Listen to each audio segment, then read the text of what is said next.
وَلَقَدْ يَسَّرْنَا الْقُرْآنَ لِلذِّكْرِ فَهَلْ مِن مُّدَّكِرٍ. And we have indeed made the Quran easy to understand and remember. Then, is there any that will remember or receive admonition?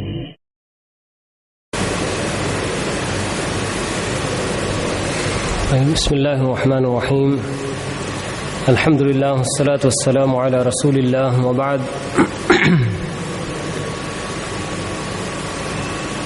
پچھلی مجلس میں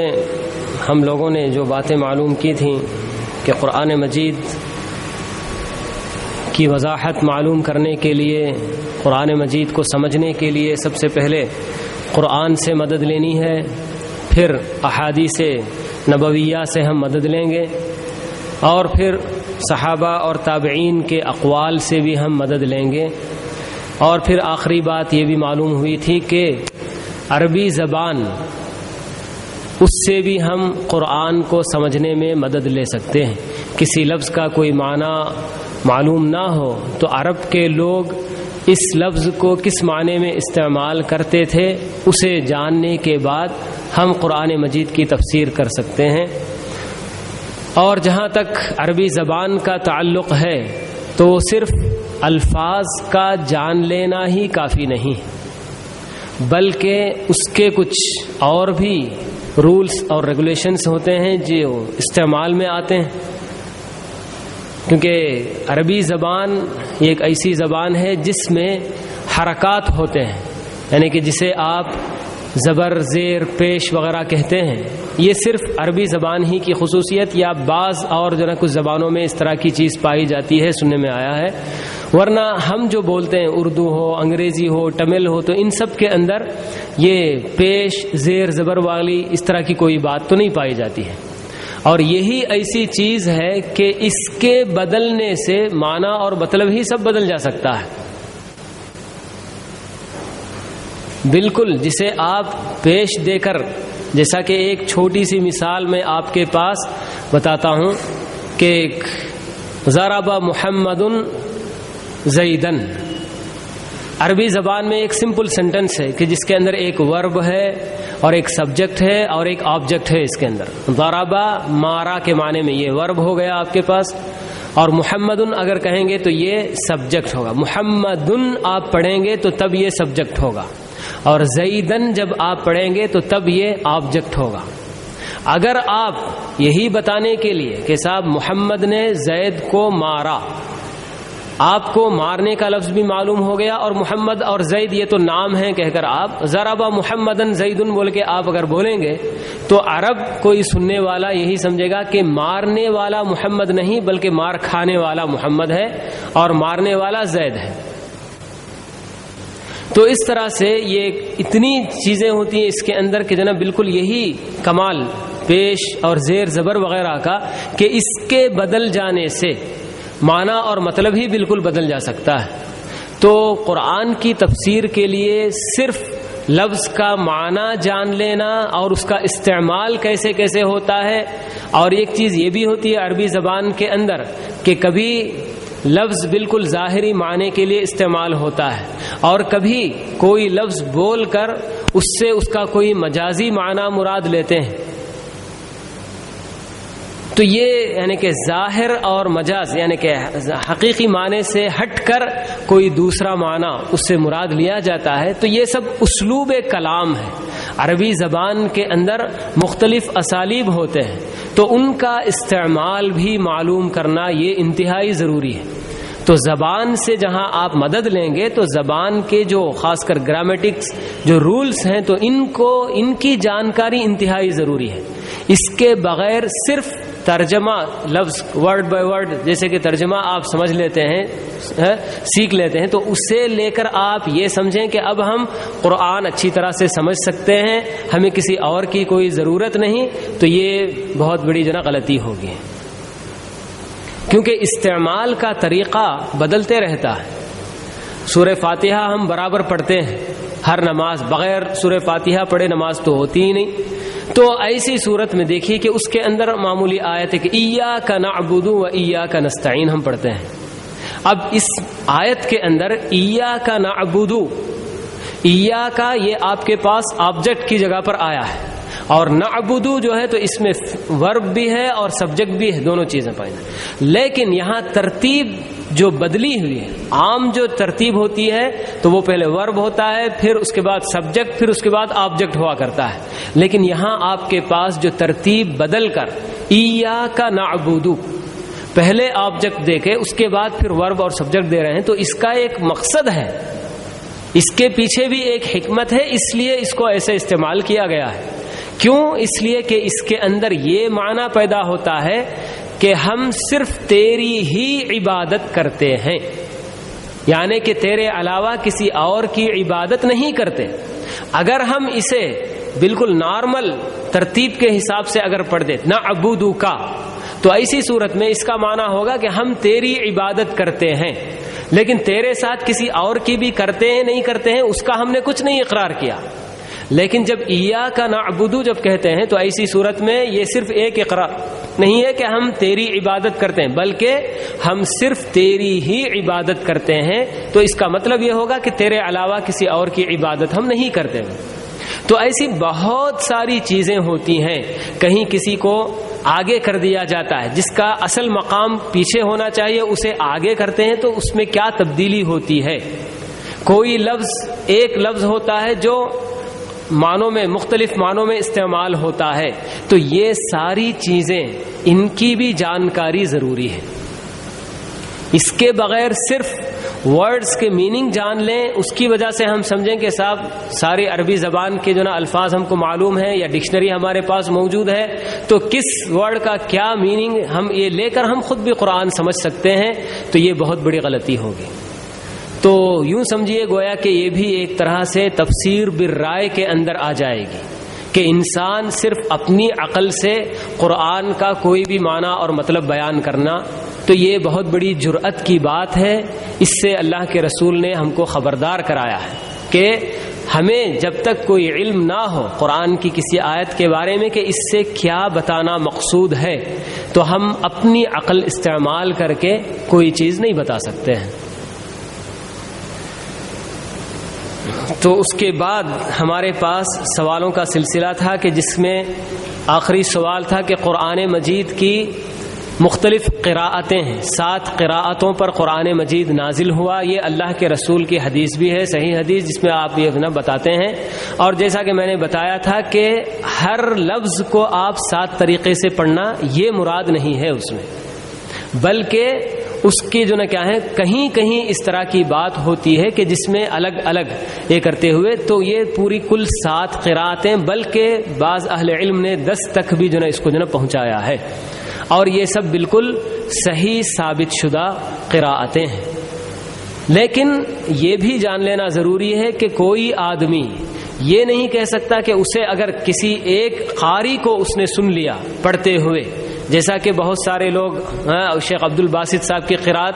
کی کیسٹیں ہوتی ہیں اور اس میں سنتے ہیں، تو جو نارمل قرات ہم لوگ جیسے پڑھتے ہیں اس سے ہٹ کر دوسری اور سب قراتیں بھی پڑھتے ہیں، جیسا کہ مالک یوم الدین، ہم تو مالک یوم الدین پڑھتے ہیں، لیکن آپ عبد الباسط صاحب کو سنیں گے کہ وہ ملک یوم الدین بھی پڑھتے ہیں۔ لیکن یہ اسی انسان کے لیے جائز ہے جو وہ سب اس فن سے واقف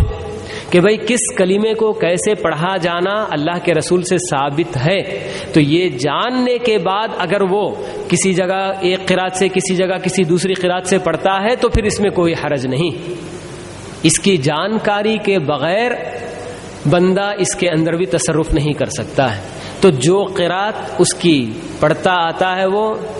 جس سے وہ معروف ہے جو اس کے نزدیک، تو اسی قرات کو لازم پکڑنا چاہیے اور اسی پر صرف پڑھنا چاہیے۔ اور یہ بات جیسا کہ میں نے جو اپنی بات ختم کی تھی کہ حضرت عمر رضی اللہ تعالی عنہ خود ایک صحابی کو سورہ فرقان کی تلاوت کرتے ہوئے جب انہوں نے سنا تو ان کو کچھ آیتیں وہ بدل کر پڑھتے ہوئے محسوس ہوا حضرت عمر کو،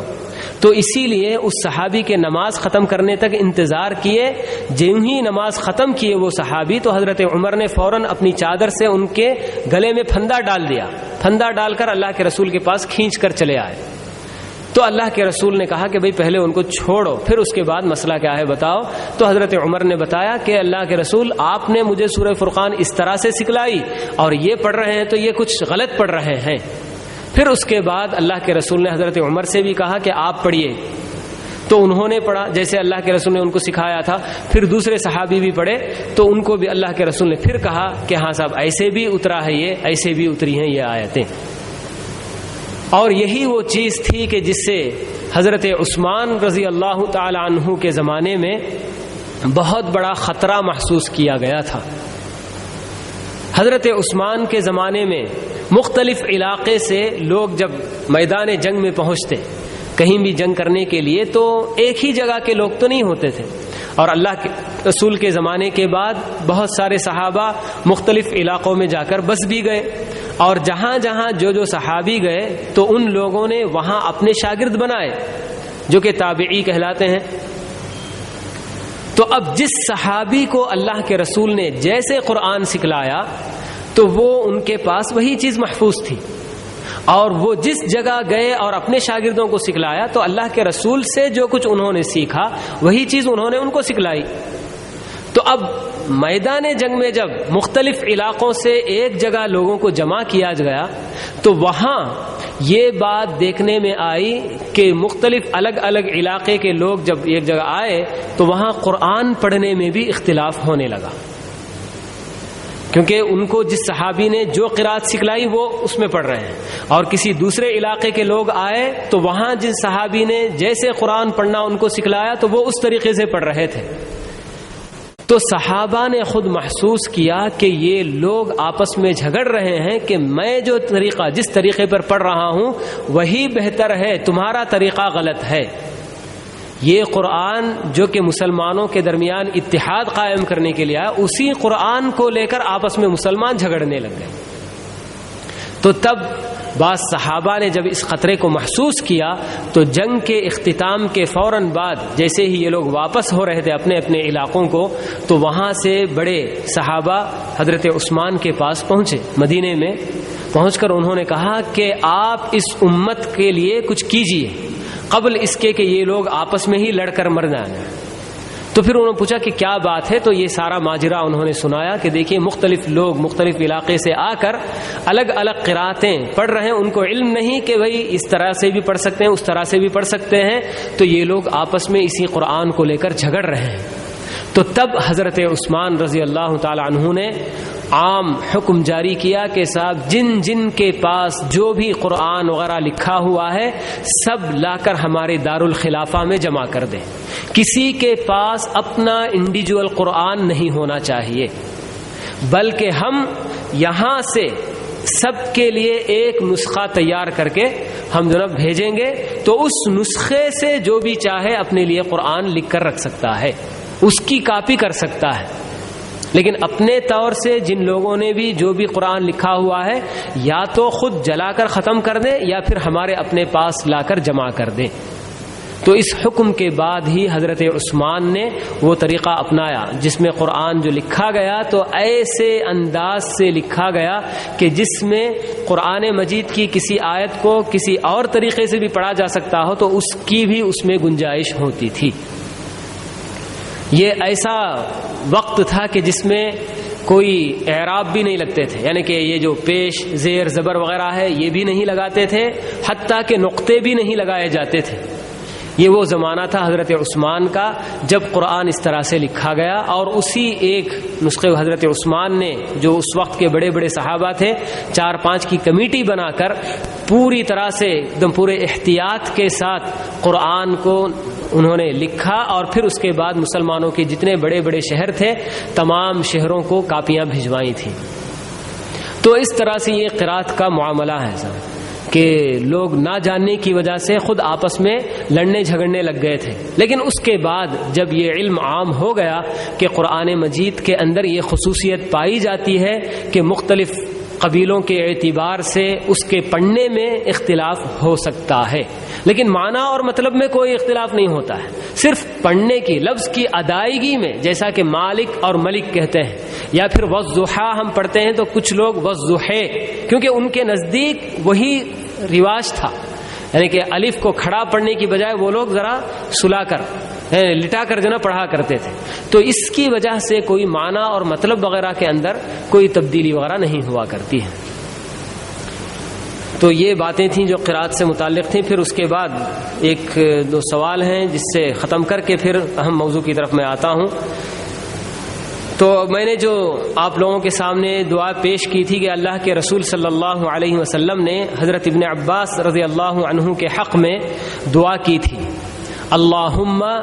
فقہہ فی الدین وعلمہ التأویل۔ عربی میں یہ دعا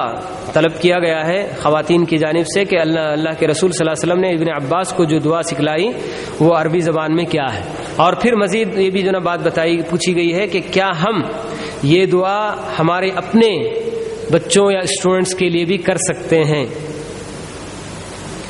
ظاہر سی بات ہے کہ یہ معنی اور مطلب کے لحاظ سے جیسا کہ اللہ کے رسول صلی اللہ علیہ وسلم نے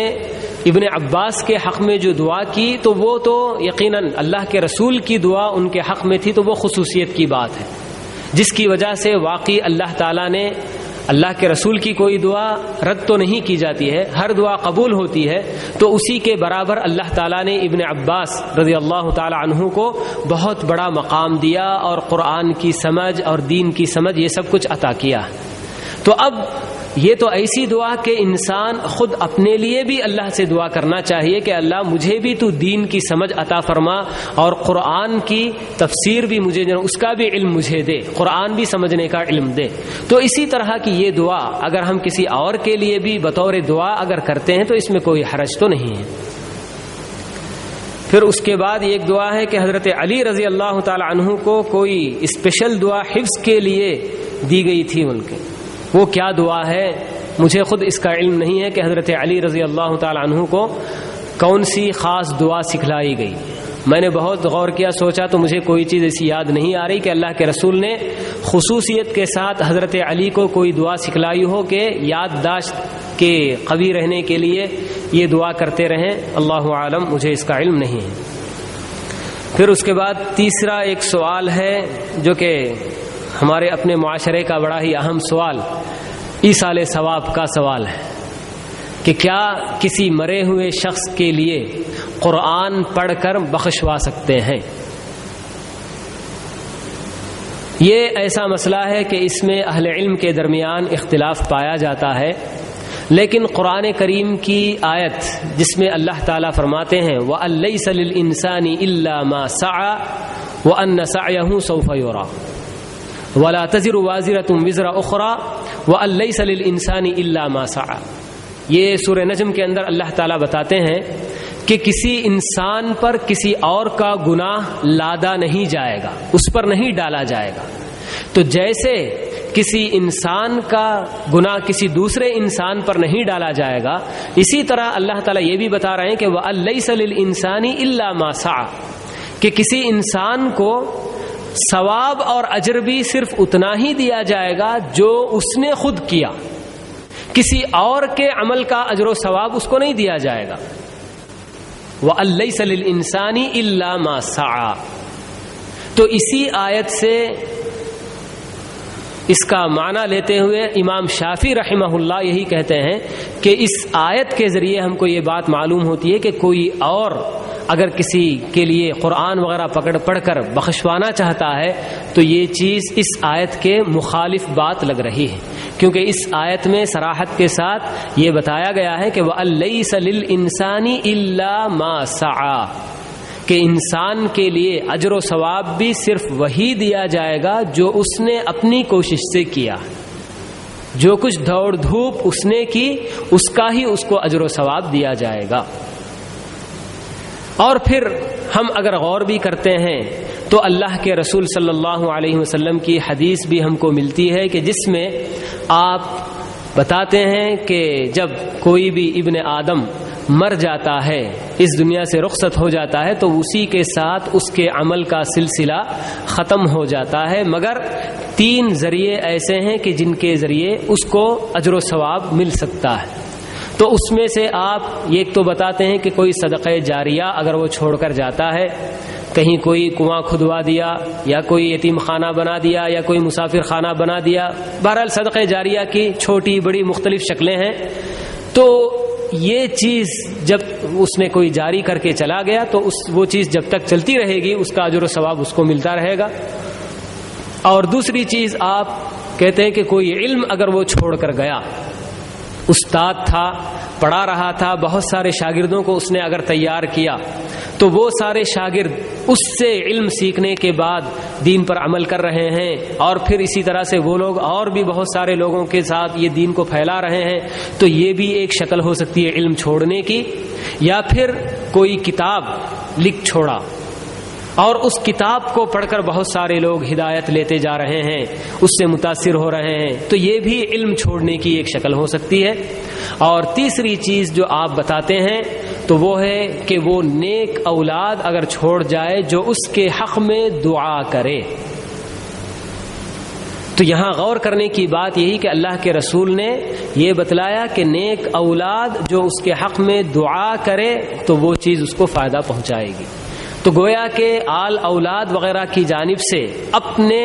فوت شدہ ماں باپ یا کسی اور کے حق میں جو کرنے کا کام بتلایا جا رہا ہے تو وہ ہے دعا کرنا. ورنہ اللہ کے رسول کے لیے یہ کوئی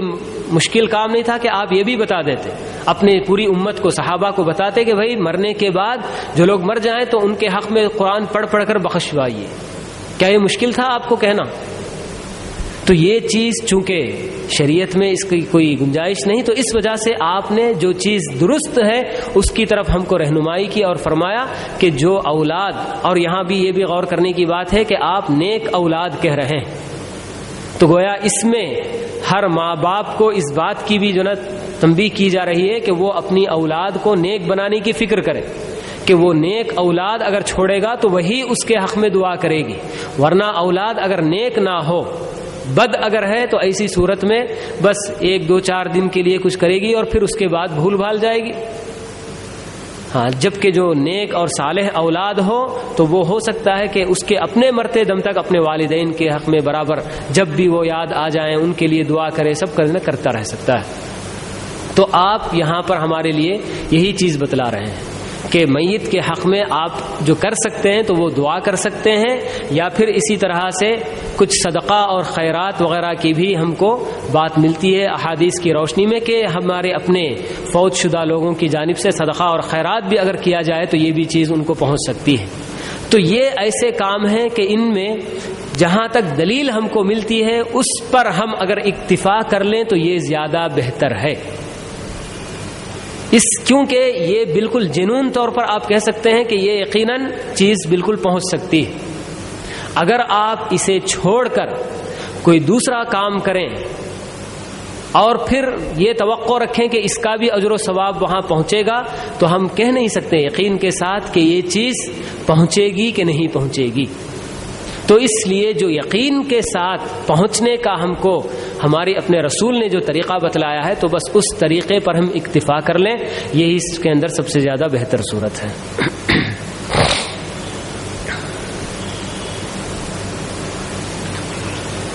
تو یہ سوالات تھے جن کے کچھ جوابات دیے گئے. اب اس کے بعد میں آپ لوگوں کے پاس تفسیر قرآن کے تعلق سے آنا چاہتا ہوں. ایک اہم موضوع قرآن مجید کے اندر پایا جاتا ہے ناسخ اور منسوخ.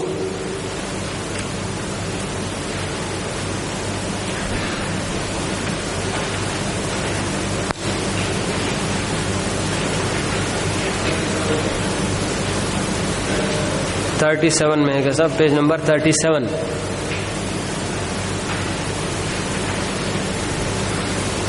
نالج آف ناسخ والمنسوخ. یہ ناسخ ہے صاحب، نسخ نہیں ہے، اگرچہ کہ اس میں پرنٹنگ مسٹیک ہو گیا ہے. یہ نسخ اس کے اندر جو چیز پرنٹ ہو گئی ہے تو اس کے بعد ای ہونا چاہیے اس کے اندر. ناسخ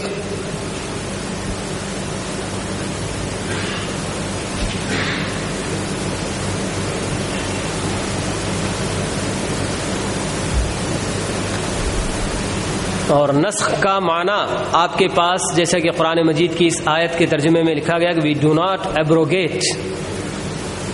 یعنی کہ کینسل کر دینا، کوئی چیز پہلے ایک چیز تھی اسے چھوڑ کر کوئی دوسری چیز آپ کو جو نا دے دینا. تو یہ قرآن مجید کے اندر یا ہماری اپنی اسلامی شریعت کے اندر اس کا وجود پایا جاتا ہے، ناسخ اور منسوخ. سب سے پہلے ہماری اپنی شریعت یہ خود ناسخ ہے پچھلی تمام شریعتوں کے لیے. اس میں کوئی شک نہیں کہ یہودیت یا پھر موسیٰ علیہ السلام کی شریعت بھی اپنے زمانے میں اللہ کی شریعت تھی، عیسیٰ علیہ السلام کی شریعت بھی ان کے اپنے زمانے میں وہی اللہ تعالیٰ کی شریعت تھی. ہر نبی کے زمانے میں جب اللہ نے جس زمانے میں جس نبی کو بھیجا تو اس نبی کی شریعت ہی اس زمانے میں لوگوں کو فالو کرنے کے لیے بالکل ضروری چیز تھی. لیکن اللہ تعالیٰ نے شریعت اسلامیہ کے ذریعے جتنی بھی گزری ہوئی شریعتیں ہیں تمام کو کینسل کر دیا، سب کی سب منسوخ ہو گئیں. اب اگر کوئی انسان یہ کہے کہ صاحب حضرت موسیٰ علیہ السلام بھی تو اللہ کے رسول ہی تھے، ان کو بھی اللہ نے کتاب دی تھی تورات، تو میں تورات کے مطابق عمل کرتے ہوئے میں ایمان رکھتا ہوں اللہ تعالیٰ پر، تو یہ چیز قابل قبول نہیں ہوگی. کیوں؟ اس لیے کہ اللہ تعالیٰ کا حکم ہے کہ جب محمد صلی اللہ علیہ وسلم کی بعثت ہو گئی تو آپ پر ایمان لانا اور آپ پر جو کتاب اتاری گئی اس کتاب کو ماننا ہی ضروری ہے. اس کے بغیر، اس پر ایمان لائے بغیر کوئی اگر یہ سمجھتا ہے کہ میں کسی سابق گزرے ہوئے نبی کی شریعت اور اس نبی پر ایمان رکھتے ہوئے ان کی کتاب کو مانتے ہوئے میں بھی مومن ہو سکتا ہوں، تو یہ غلط بات ہوگی.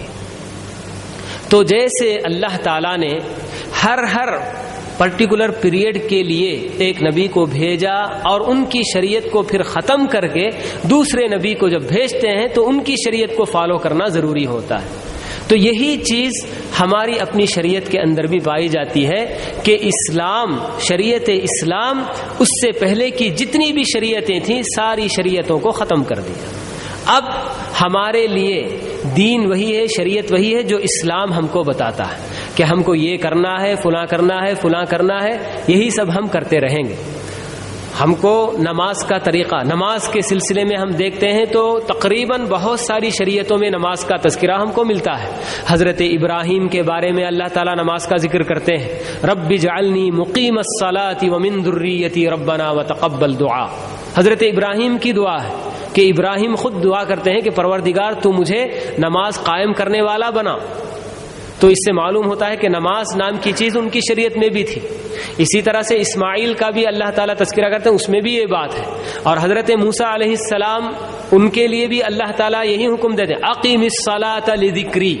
موسیٰ کو حکم اللہ تعالیٰ دیتے ہیں کہ میری یاد کے لیے تم نماز قائم کرو. عیسیٰ کا بھی آپ تذکرہ لے لیجئے تو عیسیٰ علیہ السلام کے بارے میں بھی قرآن یہی کہتا ہے، وَأَوْصَانِي بِالصَّلَاةِ وَالزَّكَاةِ مَا دُمْتُ حَيًّا، کہ جب تک میں زندہ رہوں نماز بھی قائم کروں اور زکوٰۃ بھی دوں، اس کی اللہ نے مجھ کو وصیت کی ہے. تو اب نماز یہ ایسی چیز ہے کہ گویا تقریباً سب شریعتوں کے اندر ہم کو یہ چیز ملتی ہے. لیکن کیا نماز کے جو اوقات ہماری شریعت میں ہیں کیا وہی اوقات میں ان کو بھی نماز پڑھنا تھا؟ 5 وقت کی نماز جیسے ہمارے لیے ویسے ہی ان کو بھی 5 وقت کی تھی، 3 وقت کی تھی یا 10 وقت کی تھی. اور نماز کا جو طریقہ ہم کو بتلایا گیا، فجر کی نماز 2 رکعت پڑھیں، ظہر کی 4 پڑھیں، ہو سکتا ہے کہ ان کی شریعت میں الٹا رہا ہو. کسی بھی طریقے سے بہرحال شریعت ہم یہ نہ سمجھیں کہ بھئی نماز وہ بھی جو نہ پڑھتے رہیں اس لیے ہم ان کے طریقے پر نماز ہو، تو ان کا طریقہ آپ کو معلوم ہی کیسے ہو سکتا ہے. تو بہت ساری اس طرح کی باتیں ہیں کہ ان کی بھی شریعت تھی لیکن اللہ تعالیٰ نے اب ان سب شریعتوں کو کینسل کر دیا، منسوخ کر دیا. اب اگر کوئی بندہ عمل کرے گا اور وہ عمل قابل قبول ہوگا تو اسی صورت میں کہ وہ اسلام کے مطابق ہو. تو جیسے شریعت اسلامیہ گزری ہوئی تمام شریعتوں کو ختم کر دی، اسی طرح سے خود ہماری اپنی شریعت اسلامیہ میں احکام کچھ بدلتے ہوئے وقت کے لحاظ سے بدل بدل کر آئے ہیں. یعنی ایک ہی شریعت میں، ہماری اپنی شریعت کے اندر خود کسی وقت کسی حکم پر عمل کرنے کا کہا گیا اور بعد میں اسے کینسل کر کے اس کی جگہ کوئی اور حکم ہم کو دیا گیا. جیسا کہ ہماری نماز ہی ہے صاحب. اس نماز کے تعلق سے قرآن مجید میں اگر ہم دیکھتے ہیں تو اللہ تعالیٰ ایک آیت نازل کیے ہیں کہ وَلِلَّهِ الْمَشْرِقُ وَالْمَغْرِبُ فَأَيْنَمَا تُوَلُّوا فَثَمَّ وَجْهُ اللَّهِ، کہ مشرق اور مغرب یہ سب اللہ تعالیٰ ہی کی ملکیت ہے، آپ جدھر بھی رخ کر کے نماز پڑھ لیں تو وہ اللہ تعالیٰ ہی کی طرف ہے. اسی طرح سے بالکل ابتدا یعنی کہ اللہ کے رسول جب مبعوث ہوئے تو لوگ نماز جو پڑھا کرتے تھے کعبہ کے علاوہ بیت جو مقدس ہے اس کی طرف رخ کر کے نماز پڑھا کرتے تھے، حتیٰ کہ مدینہ ہجرت کر کے آنے کے بعد بھی تقریباً 16-17 مہینوں تک نماز جو ہوتی رہی بالکل جو کعبے کی بجائے بیت المقدس کی طرف رخ کر کے ہی نماز پڑھتے رہے صحابہ، اللہ کے رسول اور صحابہ. اس کے بعد اللہ تعالیٰ نے یہ حکم نازل کیا کہ قد نرى تقلب وجهك في السماء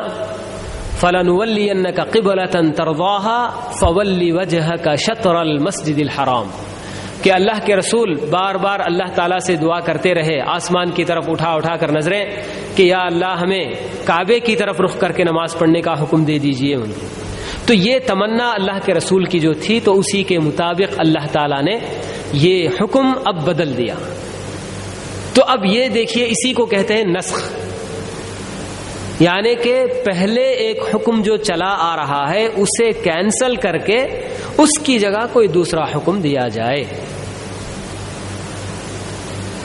تو اس کو جو نا نسخ کہا جاتا ہے. تو قرآن مجید میں آپ کے پاس اس طرح کی بھی بہت ساری چیزیں ملتی ہیں. تو یہی بات کہ قبلے کے تعلق سے پہلے بیت المقدس کی طرف لوگ رخ کر کے نماز پڑھتے تھے اور بعد میں کعبے کی طرف رخ کر کے نماز پڑھنے کا حکم دے دیا گیا. تو اب کسی انسان کے لیے یہ جائز نہیں کہ وہ بیت المقدس بھی ہمارا قبلہ اول ہی تو ہے، اس کی طرف رخ کر کے نماز پڑھنے میں کیا حرج ہے، یہ نہیں پڑھ سکتا ہے. مدینہ منورہ میں اسی طرح سے ایک مسجد ہے جو مسجد قبلتین کے نام سے مشہور ہے. عام طور پر لوگ یہ سمجھتے ہیں کہ اسی مسجد میں قبلہ کے بدلنے کا حکم آیا. ایسی بات نہیں ہے. یہ نہ یہ نماز کی حالت میں یہ حکم آیا اور نہ ہی اس مسجد میں اللہ کے رسول موجود تھے تو وہ حکم وہی نازل ہوئی، ایسی کوئی بات نہیں ہے.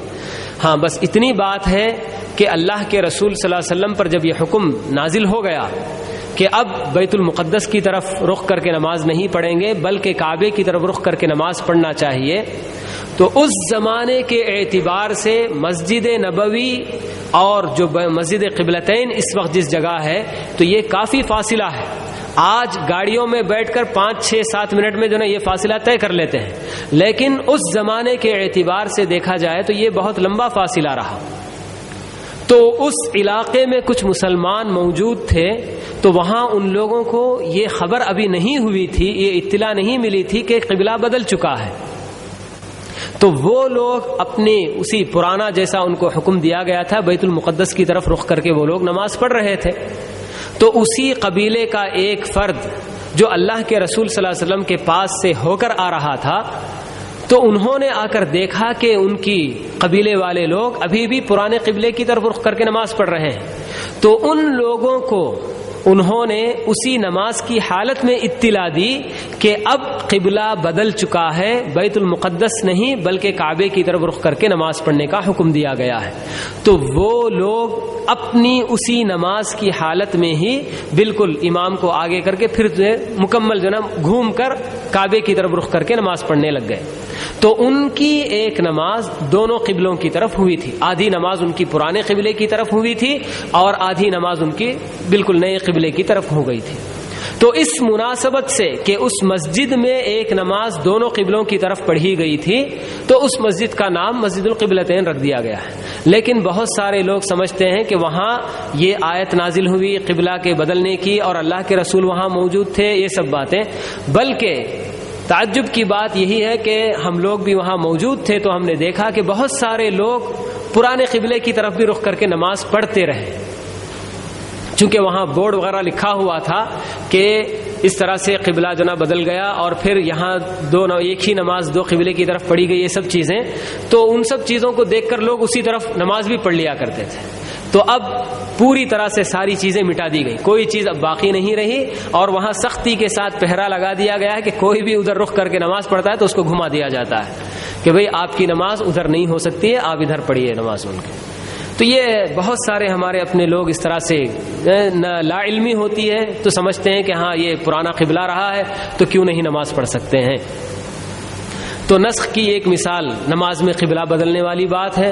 اور پھر اسی طرح سے روزے کے تعلق سے بھی قرآن مجید کے اندر ہی اللہ تعالیٰ نے آیتیں نازل کی، یا ایھا الذین آمنوا کتب علیکم الصیام کما کتب علی الذین من قبلکم لعلکم تتقون ایاما معدودات۔ تو یہ کہہ کر اللہ تعالیٰ نے، پھر اس کے بعد آگے اللہ تعالیٰ بتاتے ہیں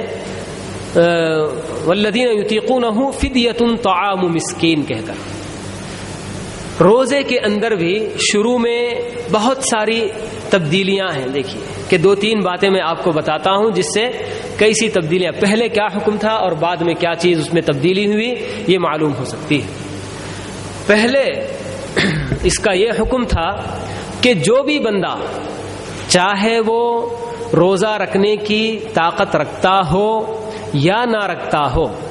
اگر روزہ رکھے گا تو رکھے گا، ورنہ یہ اجازت تھی کہ روزہ چھوڑ کر ایک مسکین کو فدیہ دے دے گا، کھانا کھلا دے گا۔ حتیٰ کہ طاقت رکھنے والا انسان بھی جو روزہ رکھ سکتا ہے اس کے لیے بھی یہ گنجائش دی گئی تھی۔ یہ چند دنوں تک اسی پر عمل ہوتا رہا۔ پھر اس کے بعد اللہ تعالیٰ نے رول چینج کیا اور کہا کہ فمن شہد منکم الشہر فلیصمہ، کہ جو بھی آدمی اس مہینے کو پا لے تو اس کو کیا کرنا ہوگا، روزہ رکھنا ہوگا، الا کہ وہ اگر مسافر ہو یا مریض ہو تو اسی دوران رکھ سکتا ہے تو ٹھیک ہے، ورنہ پھر کسی دوسرے ایام میں، دوسرے دنوں میں اس کی قضا اس کو کرنی ہوگی۔ بہرحال مریض الگ الگ قسم کے ہوتے ہیں کہ کوئی دائمی مریض ہوتا ہے تو وہ کبھی قضا ہی نہیں کر سکتا ہے تو اس کا حکم تو فدیہ دینا ہے، لیکن کوئی وقتی طور پر مریض ہوا، رمضان کے مہینے میں 2-4 دنوں کے لیے سخت بیمار ہو گیا، روزہ اگر اس کا چھوٹ گیا تو وہ بعد میں رمضان کا مہینہ ختم ہونے کے بعد کبھی بھی وہ اس کی قضا کرنا ہے۔ قضا کے علاوہ کوئی اور صورت نہیں ہے سب۔ یہ نہ سمجھیں کہ بس کچھ دے دیا، دلا دیا، صدقہ و خیرات کر دیا تو روزے سے چھٹکارا مل جائے گا، ایسی بات نہیں ہے۔ اور ویسے ہی مسافر کا بھی حکم ہے کہ مسافر اگر مشقت محسوس نہیں کرتا ہے، روزے اگر سفر کی حالت میں رکھنا بھی چاہتا ہے رکھ سکتا ہے، یا پھر رکھنے کی استطاعت ہونے کے باوجود دوران سفر یہ اجازت دی گئی کہ وہ روزہ چھوڑ بھی سکتا ہے۔ تو چھوڑنے کا یہ مطلب نہیں کہ ہمیشہ کے لیے نہیں، بلکہ دوسرے دنوں میں اس کی قضا کرنی ہوگی۔ اور مریض ہی کے حکم میں عورتیں جو کہ خاص کر بچوں کو دودھ پلانے والی یا جو حاملہ ہوتی ہیں تو ان کا بھی حکم مریض ہی کا ہے کہ یہ وقتی بیماری ہوتی ہے کہ اس کے ختم ہونے کے ساتھ ان کو اس روزے کی قضا کرنی ہوگی، ورنہ کوئی فدیہ وغیرہ دے کر چھٹکارا روزے سے نہیں مل سکتا ہے۔ تو یہ شروع میں اسلام کا یہی حکم تھا کہ حتیٰ کہ عام آدمی بھی ایک مسکین کو فدیہ دے کر روزہ کی جگہ پر فدیہ دے سکتا تھا اور روزہ چھوڑ سکتا تھا، لیکن بعد میں اللہ تعالیٰ نے یہ حکم بدلا اور کہا کہ اس میں ہر آدمی کو روزہ رکھنا ہی ہے، اب اس میں کوئی استثناء نہیں ہے سوائے مریض اور مسافر کے۔ اسی طرح سے روزے میں اور بھی یہ بات تھی کہ افطار کر لینے کے بعد بندہ اگر سو جائے، عشاء کی نماز پڑھ لے اور اس کے بعد سو جائے تو سونے کے بعد سحری نہیں کر سکتا تھا، اور اسی طرح سے اپنی بیوی سے بھی نہیں مل سکتا تھا۔ تو یہ سب احکام ابتدا میں تھے اسلام میں۔ پھر اس کے بعد اللہ تعالیٰ نے قرآن مجید کے اندر اس کی اجازت دی، کہا کہ فَكُلُوا وَاشْرَبُوا حَتَّى يَتَبَيَّنَ لَكُمُ الْخَيْطُ الْأَبْيَضُ مِنَ الْخَيْطِ الْأَسْوَدِ مِنَ الْفَجْرِ۔ تو اس میں بھی واقعہ ہے اور بھی کہ ایک صحابی اسی طرح سے بیچارے کھیتی باڑی میں کام کرنے والے تھے، وہ اپنے گھر میں آئے، افطار کرنے کے بعد گھر والوں سے پوچھا کہ کچھ کھانے پینے کے لیے ہے، تو گھر والوں نے کہا کہ ابھی آپ کو گرم گرم تیار کر کے دیتے ہیں۔ اب وہ بیچارے تھکے ماندے آئے تھے کہ سر رکھ کر ایسے لیٹے تھے تو اچانک نیند لگ گئی ان کی۔ جب سو جائے بندہ تو پھر اس کے بعد کھا نہیں سکتا تھا، سحری اس کی اجازت نہیں تھی، جاگتے رہنا تھا، جاگتے رہ کر جو کچھ کھا کر سو گیا بندہ تو اس کے بعد درمیان میں سحری وغیرہ کی اجازت نہیں تھی۔ تو ویسے ہی وہ صحابی بیچارے دوسرے دن تھکے ماندے، پہلے دن بھی انہوں نے روزہ رکھا ہوا تھا اور دوسرے دن بھی جب وہ ایسے ہی روزہ رکھ کر دربار اللہ کے رسول کے پاس حاضر ہوئے تو بڑے ہی کمزور لگ رہے تھے۔ تو سب ماجرا انہوں نے کہہ سنایا کہ ایسی بات ہو گئی کہ میں سو گیا، آنکھ لگ گئی، اس کے بعد پھر اٹھا تو اب سحری تو نہیں کر سکتا تھا، تو اب دوسرا روزہ میرا جو ہے شروع ہو چکا ہے۔ تو یہ کمزوری وغیرہ تھی، تو اس کے بعد اللہ تعالیٰ نے وہ آیت نازل کی کہ آپ کو سحری کی اجازت ہے۔ اور اسی طرح سے اگر رمضان کے راتوں میں بندہ کوئی اپنی بیوی سے ملنا بھی چاہتا ہے تو اس کی بھی اللہ تعالیٰ نے اجازت دی۔ تو یہ کچھ احکام ہیں جو پہلے ایک حکم دیا گیا تھا تو اسے کینسل کر کے دوسرا حکم یہاں پر دیا گیا۔ اور نماز ہی کے سلسلے میں یہ بھی بات تھی کہ ابتدائے اسلام میں نماز میں بھی بات کرنے کی اجازت تھی۔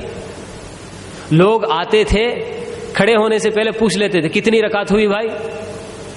اس کی اجازت تھی بالکل۔ اور بھی دوسری بھی کوئی بھی بات وغیرہ کرنے کی اجازت تھی نماز کے دوران۔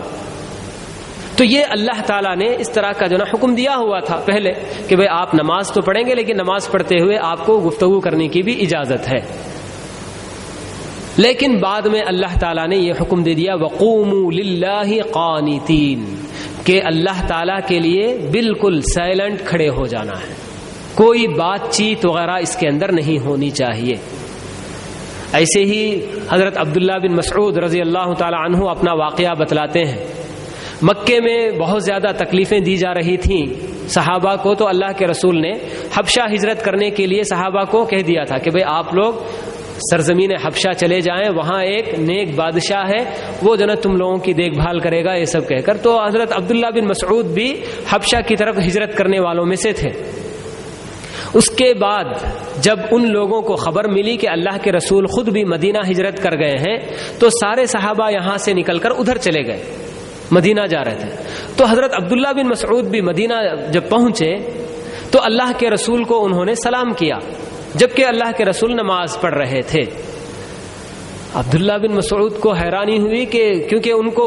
مکے میں وہ یہی جو نا قانون دیکھ کر گئے تھے کہ نماز کے دوران بھی سلام کرتے تو جواب بھی دیتے تھے، کوئی بات بھی کرتے تو وہ سب جواب دیا کرتے تھے۔ تو عبداللہ بن مسعود کہتے ہیں کہ مجھے بہت ہی شاق گزر رہا تھا کہ میں اللہ کے رسول کو سلام کر رہا ہوں اور آپ مجھے جواب نہیں دے رہے ہیں۔ تو پھر عبداللہ بن مسعود خود کہتے ہیں کہ میں اپنی پوری زندگی ویسے ہی جنے کہ گھما دیا کہ کہاں مجھ سے غلطی ہوئی کہ جس کی وجہ سے اللہ کے رسول میرے سلام کا جواب تک نہیں دے رہے ہیں۔ قدیم اور جدید جو بھی چیزیں تھیں سارے واقعات میں نے اپنے اس میں اس کو جنا ایک ریوائنڈ کر لیا، مجھے کوئی چیز ایسی نظر نہیں آ رہی تھی۔ پھر اس کے بعد اللہ کے رسول صلی اللہ علیہ وسلم سلام پھیرنے کے بعد جب آپ نے بتایا کہ اللہ تعالیٰ کو یہ حق حاصل ہے کہ وہ اپنی شریعتوں میں اپنے احکام میں جیسی چاہی تبدیلی کرے، تو اللہ نے پہلے اجازت دی تھی کہ بات کر سکتے ہیں، اور اللہ نے اب نیا حکم یہ دیا ہے کہ نماز کے دوران بات نہیں کر سکتے۔ تو یہ کہہ کر اللہ کے رسول نے ان کو جب بتلایا تو تب ان کو اطمینان ہوا تھا۔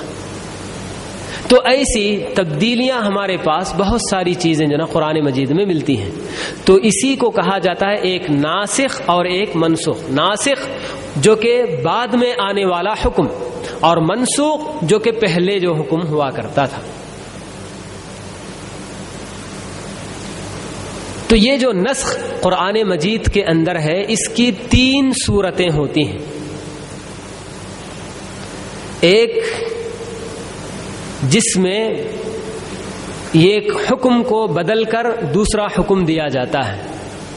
ایک حکم جو پہلے تھا اس کی جگہ پر دوسرا حکم دیا جاتا ہے،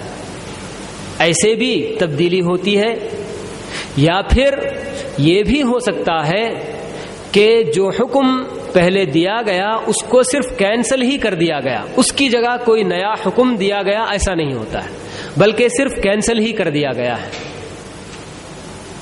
ایک تو ایسا حکم ہوتا ہے کہ جو پرانا حکم تھا اسے کینسل کر کے اس کی جگہ کوئی نیا حکم دیا جاتا ہے، اور دوسری صورت یہ بھی ہوتی ہے کہ صرف جو حکم پہلے سے چلا آ رہا تھا اس کو کینسل کر دیتے ہیں اللہ تعالیٰ، اور اس کی جگہ کوئی اور چیز دوسری جو دیتے بھی نہیں، کیونکہ اللہ تعالیٰ کو یہ حق حاصل ہے کہ چاہے تو ہم کو کوئی دوسرا حکم دے، یا اللہ تعالیٰ ہم کو ہمارے اوپر سے نہ کوئی حکم کینسل کر دیں اور اس کی جگہ کوئی دوسرا حکم نہ بھی دیں، تو یہ بھی اللہ تعالیٰ کو حق حاصل ہے۔ الا لہ الخلق والامر، یہ تو اللہ تعالیٰ اپنے بارے میں بتاتے ہیں کہ اللہ تعالیٰ ہی کے لیے پیدا کرنا اور حکم دینا یہ سب اختیار اللہ تعالیٰ کو ہے۔ یمحو اللہ ما یشاء ویثبت، یہ بھی اللہ تعالیٰ قرآن مجید میں اپنے بارے میں بتاتے ہیں کہ اللہ تعالیٰ جو چاہے مٹا دیتے ہیں اور جسے چاہے اللہ تعالیٰ باقی رکھتے ہیں، یعنی اپنی آیتوں میں سے، اپنے احکام میں سے اللہ تعالیٰ جو چاہے مٹا دیتے ہیں اور جو چاہے اللہ تعالیٰ ثابت رکھتے ہیں، باقی رکھتے ہیں، تو یہ سب اللہ تعالیٰ کو اختیار حاصل ہوتا ہے۔ اور اس کے علاوہ بھی ایک اور حیثیت سے بھی ہمارے پاس یہ ناسخ اور منسوخ کی تقسیم ایک اور طریقے سے ہوتی ہے کہ قرآن مجید میں جو آیت منسوخ ہو گئی وہ بھی باقی رہتی ہے، اور جو اس کی ناسخ ہوتی ہے وہ بھی باقی رہتی ہے۔ تلاوت یعنی کہ کینسل کرنے کے باوجود بھی اس کی تلاوت برابر برقرار رہتی ہے، جیسا کہ وَعَلَى الَّذِينَ يُطِيقُونَهُ فِدْيَةٌ طَعَامُ مِسْكِين، آج بھی ہم یہ آیت پڑھتے ہیں قرآن مجید میں، جبکہ اس کا حکم کینسل ہو گیا ہے، اور اس کو کینسل کرنے والی آیت فمن شہد منکم الشہر فلیصمہ، تو ناسخ اور منسوخ دونوں موجود بھی ہیں۔ تو ایک طرح سے یہ بھی ہوتا ہے، اس لیے کہ قرآن مجید کی آیتیں جو ہیں تو ان کی تلاوت پر بھی ہم کو ثواب ملتا ہے، تو اللہ تعالیٰ کبھی ایسا کرتے ہیں کہ حکم کینسل کرنے کے بعد بھی وہ آیت ویسے ہی برقرار رکھ چھوڑتے ہیں قرآن مجید میں پڑھنے کے لیے۔ ایک طرف سے یہ بات ہوتی ہے، اور دوسری ایک صورت یہ ہوتی ہے کہ تلاوت ختم کر دی جاتی ہے اور حکم باقی رہتا ہے۔ آیت کی صرف تلاوت ختم کی جاتی ہے، منسوخ جو کی جاتی ہے تو اس کی تلاوت منسوخ کی جاتی ہے، مگر اس کا حکم باقی رہتا ہے۔ جیسا کہ ہمارے اپنے پاس زنا کی جو حد بتائی گئی ہے، حد جاری کرتے ہیں، تو اس میں دو طرح کے جو نا احکام بتلائے گئے ہیں کہ اگر کنوارا لڑکا ہو یا لڑکی ہو تو اس کو اگر زنا کرتے ہوئے پکڑا گیا تو اس کی سزا 100 کوڑے برسانے کی بتائی گئی ہے، جبکہ کوئی شادی شدہ مرد یا عورت زناکاری میں مبتلا ہو تو اس کی سزا بتلائی گئی کہ اس کو سنسار کیا جائے گا، پتھر سے مار مار کر اس کو ختم کر دیا جائے گا۔ تو یہ پتھر سے مارنے کا حکم اللہ تعالیٰ نے قرآن مجید میں اتارا تھا، الشیخ والشیخۃ اذا زنیا فرجموہما البتۃ نکالا من اللہ، کہہ کر کہ بوڑھا اور بوڑھی یہ اگر زنا کریں تو ان دونوں کو تم رجم کر دو، اللہ تعالیٰ کی جانب سے عبرت کے طور پر ان کے۔ اس لیے کہ شادی شدہ مرد ہو یا عورت جب وہ اپنی خواہش جائز طریقے سے پوری کر سکتے ہیں تو اس کی جگہ اگر وہ ایک غلط راستہ اختیار کرتے ہیں تو اس وجہ سے اللہ تعالیٰ نے اس کی سزا اتنی کڑی مقرر کی ہے کہ شادی شدہ کوئی مرد یا عورت اگر زناکاری میں مبتلا ہو تو اس کے لیے سنسار کرنے کا حکم دیا اللہ تعالیٰ نے۔ تو یہ آیت ایک زمانے تک برابر صحابہ وغیرہ پڑھتے رہے، لیکن بعد میں اللہ تعالیٰ نے ان آیتوں کو صرف پڑھنا ان کا کینسل کیا، لیکن اس کا حکم یہ قیامت تک برابر باقی ہے۔ اسی وجہ سے حضرت عمر رضی اللہ تعالی عنہ ایک مرتبہ منبر پر صحابہ اور دوسرے تابعین وغیرہ ہیں تو ان لوگوں کے سامنے یہ بات بتاتے ہیں، خاص اس رجم کے تعلق سے کہ لوگوں سنو، جہاں تک رجم کا تعلق ہے قرآن مجید کی آیت اتری تھی اور ہم لوگ اسے اللہ کے رسول کے زمانے میں پڑھتے بھی رہے اور اس پر اللہ کے رسول نے عمل بھی کیا، آپ نے رجم بھی کیا، تو کوئی یہ نہ کہے کل کہ قرآن مجید میں رجم کہاں ہے بتائیے. یہ رجم باقاعدہ قرآن مجید کی آیت نازل ہوئی تھی، پھر اس کے بعد اسے منسوخ کر دیا گیا صرف تلاوت، لیکن اس کا حکم ابھی بھی باقی ہے. تو یہ جو نا حضرت عمر سارے لوگوں کے سامنے کہتے ہیں. تو اس طرح سے ایک صورت نسخ کی یہ بھی ہوتی ہے. اور ایک تیسری صورت کہ جس میں اللہ تعالیٰ تلاوت بھی منسوخ کر دیتے ہیں اور اس کا حکم بھی منسوخ کر دیتے ہیں. تو ایسی بھی جو نا ہمارے پاس کچھ نا مثالیں ہو سکتی ہیں، اس وقت میرے ذہن میں یاد نہیں آ رہی ہیں. تو بہرحال یہ 3 صورتیں ہوتی ہیں. آیت منسوخ اور ناسخ دونوں منسوخ ہونے کے بعد بھی اس کی تلاوت باقی رہتی ہے، صرف حکم اس کا منسوخ ہوتا ہے لیکن تلاوت باقی رہتی ہے. اور دوسری وہ کہ جس کے اندر آنے کہ تلاوت بھی منسوخ اور حکم بھی اس کا منسوخ. اور تیسری وہ کہ جس میں تلاوت صرف منسوخ ہو جاتی ہے لیکن اس کا حکم برقرار رہتا ہے، باقی رہتا ہے. اور یہ بہت ہی اہم چیز ہے اسے جاننا کہ قرآن مجید میں ناسخ اور منسوخ ہوتے ہیں، یہ جاننا انتہائی ضروری ہے. اس کے بغیر، یہ جانے بغیر اگر کوئی بندہ قرآن مجید کی آیت لے کر حکم اگر دینا چاہے گا تو ایسی صورت میں غلطی کرنے کا امکان ہے. حلال کو حرام کر سکتا ہے، حرام کو حلال کر سکتا ہے. بہت بڑی جناب بات ہو سکتی ہے. اسی وجہ سے علماء سابقین یہ لوگ اس علم کو خصوصی طور پر بڑے ہی اہتمام کے ساتھ حاصل کرتے تھے کہ وہ قرآن مجید میں کیا چیزیں ناسخ ہیں اور کیا منسوخ ہیں یہ معلوم کریں. حضرت علی رضی اللہ تعالی عنہ ان کے زمانے میں انہوں نے دیکھا ایک آدمی مسجد میں لوگوں کو ایسے ہی دین بتا رہا ہے. تو انہوں نے سب سے پہلے ان سے یہی سوال کیا، کیا تم کو قرآن مجید میں ناسخ اور منسوخ کا علم ہے؟ تو اس آدمی نے کہا کہ نہیں صاحب، مجھ کو نہیں معلوم. تو حضرت علی نے ان کو فوراً وہاں سے بھگا دیا، کہا کہ تم لوگوں کو کوئی بھی جناب ہدایت نہیں دے سکتے، لوگوں کو دین کی باتیں بتانے کے تم قابل نہیں ہو کہ قرآن میں کون سی چیز ناسخ ہے اور کون سی چیز منسوخ. یہ جب تم کو نہیں معلوم تو تم کیا جو نا صحیح تعلیم دے سکتے ہو. تو اٹھا کر مار کر بھگا دیتے ہیں. اسی طرح کا واقعہ حضرت ابن عباس کے ساتھ بھی بالکل یہی چیز جو نا پیش آئی ہے. تو وجہ یہی کہ اس کے اندر بہت زبردست تبدیلی ہو سکتی ہے، حلال کو حرام کرنے کی اور حرام کو حلال کرنے کی جو بات ہو جا سکتی ہے. تو اس لیے ناسخ اور منسوخ کا جاننا یہ بہت ہی ضروری ہوتا ہے. تو قرآن مجید کے سمجھنے میں اس کی وضاحت اگر ہم چاہتے ہیں تو اس کے لیے ناسخ اور منسوخ جاننا یہ بہت ہی ضروری ہے. اور اسی کے ساتھ جڑ کر ایک چیز ہمارے پاس قرآن مجید کی آیتوں کی تقسیم میں آتی ہے، مکی اور مدنی. قرآن مجید میں آپ دیکھیں گے کوئی بھی سورت جہاں بسم اللہ اور سورت کا نام لکھا رہتا ہے تو وہاں ساتھ میں یہ بھی لکھا گیا ہوتا ہے کہ یہ سورہ مکی ہے یا مدنی ہے. تو مکی اور مدنی جب ہم جانتے ہیں تو اس سے بھی ہم کو یہ بات آسانی کے ساتھ معلوم ہو جاتی ہے کہ کون پہلے ہے اور کون بعد میں ہے. تو مکی کس آیت کو کہتے ہیں؟ مکی آیتیں کیا مکے میں جو آیتیں نازل ہوئیں ان کو مکی کہا جاتا ہے، یا پھر مدینے میں جو آیتیں نازل ہوئیں ان کو مدنی کہا جاتا ہے؟ نہیں، بلکہ یہ ایک خاص اصطلاح ہے کہ جسے اہل علم نے اس طرح سے تقسیم کیا ہے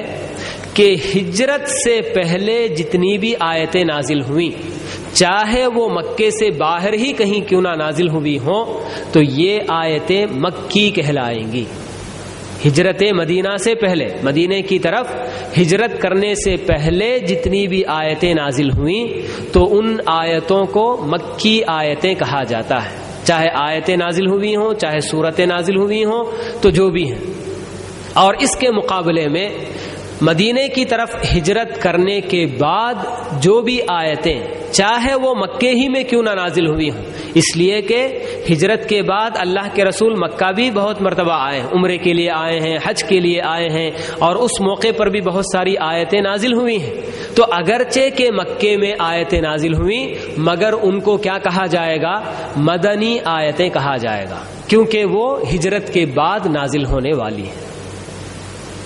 تو یہ جو مکی اور مدنی ہم معلوم کرتے ہیں، تو اس کے اندر خود بھی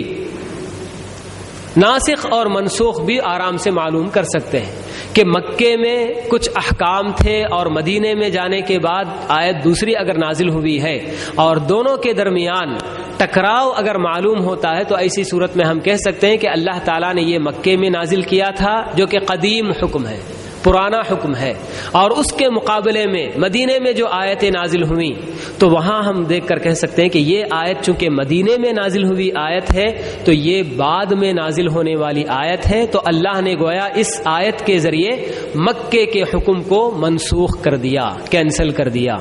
یہ بھی ہم جو ہے معلوم کر سکتے ہیں۔ تو ناسخ اور منسوخ معلوم کرنے کے لیے تاریخ کا معلوم ہونا ضروری ہے۔ تو یہ تو جہاں تک قرآنی آیات ہیں، تو ان آیات کے بارے میں تو کون پہلے نازل ہوئی اور کون بعد میں نازل ہوئی، یہ ساری چیزیں صحابہ بڑی ہی وثوق کے ساتھ جانتے ہیں، اور اس کو اس کا علم بھی وہ لوگ رکھتے ہیں۔ تو یہی چیز بالکل ہمارے پاس حدیثوں کے اندر بھی پائی جاتی ہے۔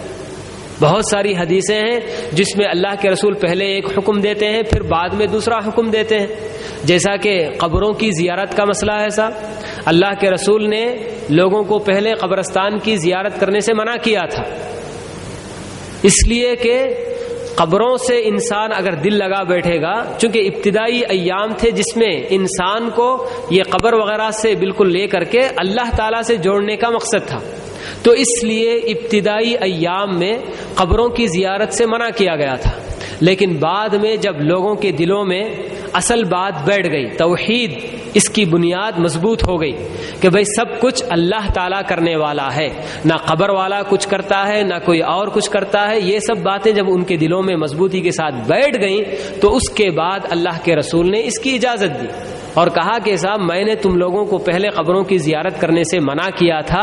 اب تم لوگ قبروں کی زیارت کیا کرو، کیونکہ یہ چیز تم کو آخرت کی یاد دلاتی ہے اور موت کی یاد دلاتی ہے۔ مگر زیارت کرنے کے لیے کوئی مخصوص دن متعین کرنا کہ بھئی جمعہ کا دن یا عید کا دن، یہ تو ہم دیکھتے ہیں اسی طرح سے صاحب کہ لوگ ایسے ہی مخصوص دنوں کو متعین کر کے جمعہ کا دن یا عید کا دن سمجھتے ہیں کہ بھئی عیدگاہ سے پہلے کہاں جاتے ہیں؟ قبرستان، اس کے بعد پھر اپنے گھروں کو جاتے ہیں۔ تو یہ جو دن وغیرہ متعین کر کے اگر ہم زیارت کریں گے تو یہ چیز بدعت ہو جائے گی۔ زیارت کا جو حکم دیا گیا ہے بغیر کسی دن وغیرہ کے متعین کیے، جب بھی آپ پر گناہوں کا بوجھ بڑھ گیا، آپ چاہتے ہیں کہ صاحب مجھے ذرا اپنے آخری ٹھکانے کی زیارت کرنی ہے کہ اس کے ذریعے میں اپنے گناہوں سے کچھ باز آ سکتا ہوں، تو انسان چلا جائے۔ جب بھی اس پر شر کا پہلو غالب آتا ہے، شیطان کا اس پر غلبہ ہو، تو ایسی صورت میں قبر کی زیارت کر لے، قبرستان کی جو بھی قبرستان ہو جہاں کہیں بھی آس پاس، تو اس کی زیارت کر لے اور وہاں کچھ دیر کھڑے ہو کر ذرا یاد کر لے کہ بھئی آخر مجھے بھی تو یہیں آنا ہے، پھر یہاں کی تاریکی ہے، اتنی منو مٹی ہے، یہ سب کچھ انسان یاد کرے گا تو پھر اس پر یقیناً تقویٰ غالب آئے گا اور پھر وہ اپنے گناہوں سے بھی باز آ سکتا ہے۔ تو اس طرح یہ ناسخ اور منسوخ ہمارے اپنے دین کے اندر قرآن میں بھی پائی جاتی ہے یہ چیز اور حدیثوں میں بھی پائی جاتی ہے۔ تو بہت سارے اہم احکام میں بھی اس طرح کی بات ملتی ہے ہم کو، تو یہ چیز اس کی جانکاری بہت ہی ضروری ہے۔ جیسا کہ اب نماز میں بات کرنے کے تعلق سے اگر قرآن کی کسی آیت سے کوئی استدلال کر کے کہ اللہ تعالیٰ نے پہلے جو حکم دیا ہوا تھا کہ اس میں کوئی حرج نہیں، تو پھر ایسی صورت میں اب اگر کوئی کہے کہ نہیں صاحب قرآن خود کہتا ہے کہ بات کر سکتے ہیں، تو غلط بات ہے نا سر، کیونکہ قرآن نے پہلے اس کی اجازت دی تھی لیکن بعد میں اس نے اسے کینسل کر دیا اور کہا کہ اب نماز کے دوران بات نہیں کر سکتے۔ تو ایسے بہت سارے احکام ہیں، تو قرآن کو صحیح معنوں میں سمجھنے کے لیے اس کا جاننا انتہائی ضروری ہے۔ تو اسی کے ضمن میں جیسا کہ میں نے کہا کہ مکی آیتیں اور مدنی آیتیں یہ بھی جب ہم کو معلوم ہو جائیں گی، اور ان دو آیتوں میں کہیں اگر ہم ایک مکی آیت اور ایک مدنی آیت ان دونوں کے درمیان اگر ہم تعارض دیکھیں، ٹکراؤ دیکھیں، تو وہاں ہم آسانی کے ساتھ فیصلہ کر سکتے ہیں کہ یہ پہلا حکم ہے اور یہ دوسرا حکم ہے۔ تو یہ مکی آیتیں اور مدنی آیتیں، ان کی اگر کچھ خصوصیات دیکھنا آپ چاہیں گے تو مکی آیتوں میں زیادہ باتیں جو آپ کو ملیں گی وہ یہی کہ توحید پر اس میں زور دیا گیا ہے۔ اللہ تعالیٰ کی توحید کیا ہے، پھر توحید ربوبیت ہو یا الوہیت ہو، تو ان سب چیزوں کو سمجھانے پر، اللہ تعالیٰ کی قدرت کہ اللہ تعالیٰ ہی تمام چیزوں کا خالق ہے، وہی مالک ہے، وہی اس پورے کائنات کو چلاتا ہے، یہ سب باتیں ان لوگوں کو بتائی گئی ہیں۔ یا پھر جنت اور جہنم کا تذکرہ، آخرت کا تذکرہ، تو یہ ساری چیزیں ہی وہاں بہت زیادہ آپ کو ان آیتوں میں ملیں گی۔ مکی جتنی بھی آیتیں ہیں یعنی ہجرت سے پہلے نازل ہونے والی آیتیں، تو ان میں آپ کو احکام زیادہ تر نہیں ملیں گے۔ یہی توحید، رسالت اور پھر اسی طرح سے بعثت یعنی کہ قیامت اور قیامت کے بعد کی ہولناکیاں، جنت جہنم، ان کا تذکرہ، اور اس کے ساتھ ساتھ مسلمانوں کو صبر کرنے کی تلقین کی گئی ہے۔ اس لیے کہ مکی زندگی ایسی زندگی تھی کہ جس میں مسلمانوں کا اپنا کوئی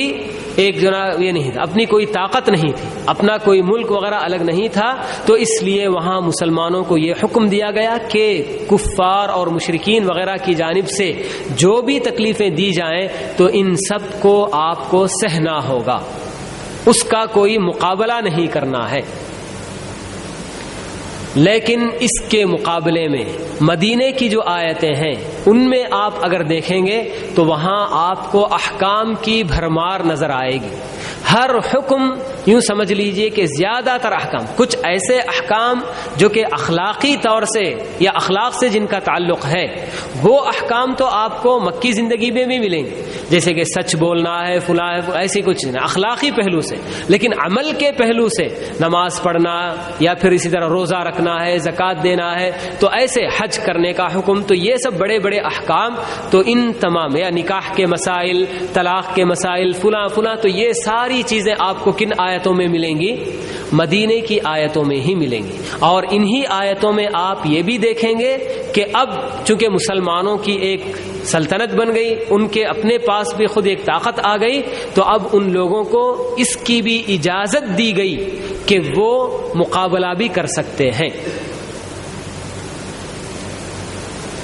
تو یہ آپ جو نا دیکھ سکتے ہیں۔ تو مکی اور مدنی آیتیں جب ہم ان کا جو نا ان کے ٹاپکس کا جب ہم مطالعہ کرتے ہیں تو گویا اس کے ذریعے خود بخود ہم کو یہ تعلیم ملتی ہے کہ کس سچویشن میں کیسی بات کرنی چاہیے۔ مکی زندگی میں جس چیز کی اہمیت تھی لوگوں کے دلوں میں اسے بٹھانا تھا، عقیدہ مضبوط کرنا تھا، اللہ پر ایمان کو مضبوط کرنا تھا، تو اس لیے وہاں یہ باتیں بتلائی گئیں زیادہ تر۔ اور اسی سے ہم یہ بھی اندازہ کر سکتے ہیں کہ دین میں جس کا سب سے اول مقام ہے، جس کی اصلاح کی ہم کو فکر کرنی چاہیے، وہ عقائد ہی ہیں۔ اس لیے کہ جب عقیدہ مضبوط ہو جائے گا تو اسی کے بعد انسان کے اندر قربانی دینے کا جذبہ پیدا ہو سکتا ہے، اپنی جان اللہ کی راہ میں اسے جو نا لٹانے کا جذبہ پیدا ہو سکتا ہے۔ یہ ساری چیزیں اس وقت ہی ہو سکتی ہیں جب اس کے اندر یہ اللہ کے بارے میں اور اللہ نے اس کے راستے میں جو شہید ہونے والے ان کے لیے کیا جنتیں اور جنت کی کیا کیا نعمتیں مقرر کر رکھا ہے، تو ان سب چیزوں کے بارے میں جب اسے یقین ہوگا تو اس کے بعد ہی وہ ان سب کاموں کے لیے تیار بھی ہو سکتا ہے۔ تو اسی لیے مکی آیتوں میں زیادہ تر اس بات پر ہی زور دیا گیا ہے کہ توحید اور پھر اسی طرح سے قیامت، اس پر ایمان اور اللہ کے رسول پر ایمان کہ اللہ کے رسول بالکل برحق رسول ہیں، کوئی جھوٹا بندہ نہیں ہے، تو یہ ساری باتیں اس کے اندر بتلائی گئی ہیں۔ اور اس کے مقابلے میں مدینے کے اندر زیادہ تر احکام بتلائے گئے۔ تو اب آپ اندازہ لگا سکتے ہیں کہ ہمیں جس کی سب سے پہلی فکر کرنی ہے، کیا وہ کہیں حکومت وغیرہ حاصل کر کے اس کے بعد اپنی اصلاح کی فکر کرنی ہے، یا سب سے پہلے اپنے عقائد اگر درست کر لیں گے، اصلاح کر لیں گے، تو اس کے بعد ہم جو چاہیں حاصل کر سکتے ہیں؟ تو یہ جو طریقہ ہے خود اللہ تعالیٰ کی جانب سے جو دیا جا رہا ہے کہ مکی زندگی میں پوری 13 سال کی زندگی، اس میں کچھ زیادہ تر احکام نہیں دیے گئے، سب صرف اور صرف دلوں کو پاک کرنے کی باتیں، دلوں کو مضبوط کرنے کی باتیں بتلائی گئی ہیں۔ ان سب باتوں میں جب لوگ مضبوط ہو گئے تو اسی کے بعد لوگوں کو احکام دیے جا رہے ہیں کہ اب کسی بھی مسلمان کے لیے یہ ناممکن ہے کہ اللہ کی جانب سے کوئی حکم آئے اور وہ کہہ دے کہ میں اس حکم کو نہیں مانتا، اس لیے کہ اس نے مکی زندگی میں جو آیتیں پڑھی ان سب کے ذریعے اس کے دل میں ایمان بہت ہی پختہ ہو گیا، اللہ پر، اس کے رسول پر، آخرت پر، جنت جہنم وغیرہ پر، ان سب چیزوں کا وہ بہت ہی مضبوطی کے ساتھ اس نے اپنے دل میں چونکہ باتیں بٹھا لی، تو اس لیے اب اس کو کچھ بھی حکم دیا جائے، حتیٰ کہ جہاد کا بھی حکم دیا جا رہا ہے تو اس کو جو ماننے کے لیے وہ تیار ہے۔ تو یہی اصل طریقہ ہے جو کہ منہج ربانی جو کہلائے گا، کہ کسی بھی معاشرے یا کسی بھی فرد کی اصلاح کے لیے آپ جو طریقہ اختیار کریں گے یہی ہونا چاہیے کہ سب سے پہلے اس کے دل میں جو غلط عقائد وغیرہ ہیں تو ان عقائد کی آپ اصلاح کیجیے، اور جو صحیح عقائد ہیں انہیں مضبوطی کے ساتھ دل میں اگر بٹھائیے تو پھر اس کے بعد آپ اس سے کچھ بھی طلب کیجیے، اس کو کچھ بھی کہیے تو وہ کرنے کے لیے تیار ہو سکتا ہے۔ تو یہ مکی آیتوں اور مدنی آیتوں کے اندر کیا جو نا ہمارے لیے خصوصیات ملتی ہیں ان کے بارے میں باتیں معلوم ہوئی ہیں سب۔ تو اس تعلق سے اگر کسی کے پاس کوئی سوال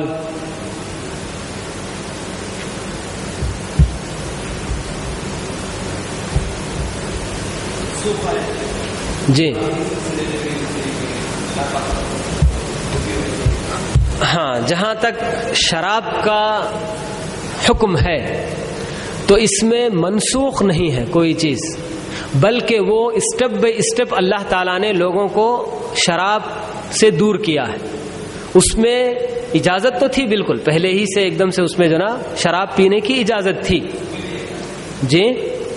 ہاں جی ہاں، تو اس میں جو نا بس لوگ جو نا اصل میں پوچھ رہے تھے کہ یسألونک عن الخمر والمیسر قل فیہما اثم کبیر ومنافع للناس، کہ پہلے یہی بات جو نا بتائی گئی کہ لوگ آپ سے شراب کے بارے میں پوچھ رہے ہیں تو آپ ان کو بتائیے کہ اس میں کچھ فائدے بھی ہیں لوگوں کے مگر اس میں نقصانات زیادہ ہیں، بس اتنا ہی بتایا گیا، یہ نہیں کہا گیا کہ شراب چھوڑ دو۔ پھر اس کے بعد دوسرے اسٹیپ کے طور پر لوگوں کو یہ بتایا گیا کہ یا ایھا الذین آمنوا لا تقربوا الصلاة وانتم سکارى حتی تعلموا ما تقولون، کہ اے ایمان والو تم لوگ نماز کے قریب نہ جاؤ اس حال میں کہ تم نشے میں رہو۔ تو گویا اس آیت میں اتنا صرف بتایا گیا کہ نماز کے قریب شراب پی کر نماز نہ پڑھو، تو یہ بات بتائی گئی، اس میں بھی پوری طریقے سے حرام نہیں کی گئی۔ پھر اس کے بعد سورہ مائدہ کی آیت کہ انما الخمر والمیسر والانصاب والازلام رجس من عمل الشیطان فاجتنبوہ،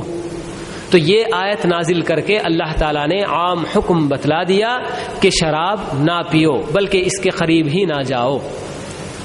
تو حضرت عائشہ رضی اللہ تعالی عنہا یہی کہتی ہیں کہ اللہ تعالیٰ نے جو منہج اختیار کیا کہ پہلے ہی اللہ تعالیٰ نے احکام نہیں دے دیے بلکہ صرف عقائد مضبوط کیے لوگوں کے، عقائد مضبوط کرنے کے بعد جب اللہ تعالیٰ نے احکام دیے تو لوگ آسانی کے ساتھ اس کو قبول کر لیے۔ اگر پہلے ہی وحی نازل ہوتے ہی اگر لوگوں سے کہہ دیا جاتا تم شراب نہ پیو، تم زنا نہ کرو، تو لوگ ہرگز اس کے لیے تیار نہیں ہوتے۔ یہ کون کہتی ہیں؟ خود ام المومنین حضرت عائشہ کہتی ہیں کہ اللہ تعالیٰ کی حکمت دیکھیے کہ کس طرح احکام لوگوں پر لاگو کرنے کے کیسی ہے اللہ تعالیٰ کی حکمت۔ ہاں جی جی اس میں اسٹیپ وائز تو ایسی کوئی بات جو نا نہیں ملتی ہے کہ اس میں جسٹ ایسے ہی جو نا آپ کے پاس پردے کا حکم پہلے جو نا پردہ کرنا کوئی ضروری نہیں تھا، بغیر پردے کے عورتیں اور مرد سب جو نا ایک دوسرے کو دیکھتے تھے، یہ کرتے تھے، تو اس کے بعد اللہ تعالیٰ نے پردے کا حکم بہرحال نازل کیا۔ ہاں یہ اور بات کہ حضرت عمر رضی اللہ تعالی عنہ ان کے بارے میں آتا ہے کہ وہ بار بار اللہ کے رسول سے جو نا کہا کرتے تھے کہ یا رسول اللہ آپ اپنی بیویوں کو پردہ کرائیں لوگوں سے، دوسروں سے تو بہتر رہے گا بول کے، یعنی ان کے دل میں یہ خواہش تھی۔ تو یہ حضرت عمر رضی اللہ تعالیٰ عنہ کی خصوصیات میں جو نا آتی ہیں باتیں کہ بعض ایسی باتیں ہیں جو کہ حضرت عمر نے جیسے خواہش کی تھی اس کے مطابق بالکل وحی نازل ہوئی تھی، تو اس میں سے یہ بھی ایک خواہش ہے، حضرت عمر کی یہ خواہش تھی کہ اللہ تعالیٰ یہ حکم نازل کر دے کہ عورتیں مردوں سے پردہ کریں، تو اسی کے ان کی خواہش کے عین مطابق اللہ تعالیٰ نے یہ حکم نازل کیا۔ اور اسی طرح سے جو مقام ابراہیم کو مصلی بنانے کا، یہ بھی حضرت عمر رضی اللہ تعالیٰ عنہ کی خواہش تھی، کہا کرتے تھے کہ یا رسول اللہ آپ مقام ابراہیم پر کھڑے ہو کر نماز پڑھائیے، تو اس پر بھی اللہ تعالیٰ نے آیت نازل کی۔ تو ایسی دو تین جو نا ان کے بالکل عین ان کی خواہش کے مطابق وحی کا نزول جو ہوا، تو اس طرح کی یہ جو نا بات ہے۔ مگر اس میں اس طرح کی جیسے کہ شراب میں تھوڑا تھوڑا کہ پہلے اس سے نفرت دلائی گئی کہ اس میں اگرچہ کچھ فائدہ تو ہے مگر اس میں نقصان زیادہ ہے، تو ایک طرح سے نفرت اس میں دلائی گئی۔ پھر اس کے بعد نماز کی حالت میں پی کر جانے سے بالکل بھی منع کیا گیا، پھر اس کے بعد مطلق منع کر دیا گیا، تو ایسی کوئی چیز نا پردے میں تو نہیں آتی ہے۔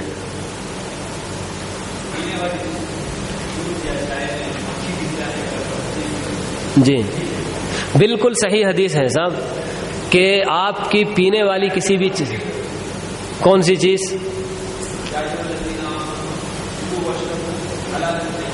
جی وہی تو بات ہے، اسی وجہ سے اللہ کے رسول نے کیا حکم دیا آپ کو کہ اگر کوئی چیز پڑ جائے، مکھی اگر کسی بھی چیز میں نہ پینے کی چیز میں پڑ جائے تو اسے آپ کو اس میں مزید اور ڈبو کے اٹھانے کا حکم دیا آپ نے۔ کیوں؟ اور اسی کے ساتھ ساتھ آپ نے یہ بھی بتایا کہ ایک پر میں اس کی اگر بیماری ہے تو دوسرے پر میں اس کی شفا بھی ہے، تو یہ ہدایت ہے ہم کو۔ چائے ہو، دودھ ہو، پانی ہو، کسی میں اگر مکھی پڑ جائے تو لوگ بالکل جو نا گھن کر کے اس کو جو نا رد کر دیتے ہیں کہ ہم نہیں پیئیں گے بول کے، لیکن ہم کو جو تعلیم دی گئی اللہ کے رسول کی جانب سے وہ یہی کہ ہم اسے اور بھی اچھی طرح سے ڈبو کے اٹھا کر پھینک دیں، کیونکہ اگر کوئی وہ پر جو کہ صرف بیماری کا اس میں اگر ڈوبا ہوا ہو اور جو شفا کا پر ہے وہ اگر اوپر ہی رہ جائے تو پھر ایسی صورت میں اس میں جو نا یہ ہو سکتی ہے، بیماری آ سکتی ہے۔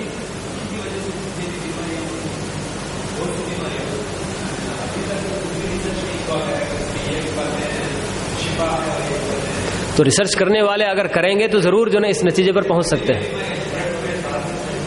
جی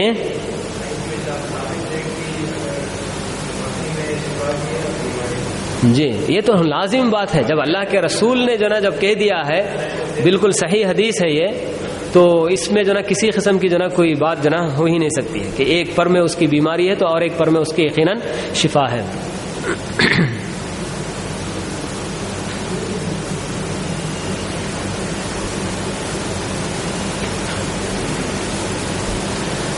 صاحب ایک سوال یہاں پر آیا ہے